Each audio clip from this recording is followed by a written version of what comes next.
Youth হোস্টেলের gate, ঢোকার entrance. এটা ইউথ হোস্টেল, বড় বিল্ডিং, অনেক রুম আছে। আপনারা অনলাইনে বুক করতে পারেন। এটা গাড়ি পার্কিংয়ের ব্যবস্থা আছে। হ্যাঁ,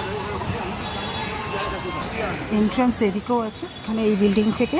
আর এই বিল্ডিংটায় আমরা আছি, যেহেতু নিচের ফ্লোরে আছে, সেহেতু আমরা এদিক দিয়েও একটা এন্ট্রান্স আছে, এখান দিয়েও আমরা যেতে পারি। একটা বেসিন আছে, কমন বেসিন। এটা অ্যাকোয়াগার্ডের ব্যবস্থা আছে, অ্যাকোয়াগার্ডের জলের কোনো অসুবিধা হবে না আপনাদের। এটা 3 বেডের রুম, এসি রুম সরি।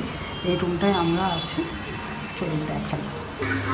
হ্যাঁ, রুমটা এখান থেকে ঢুকে এই সামনে ডবল বেড আছে, এখানে একটা সিঙ্গেল বেড আছে,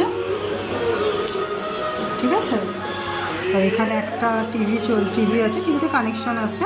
এখানে টেবিল নিয়েছে, এখানে একটা চেয়ার আছে, এদিকে একটা চেয়ার আছে, আর একটা মিরর আছে। আর এই হচ্ছে বাথরুম। বাথরুমটা যথেষ্ট পরিষ্কার পরিচ্ছন্ন।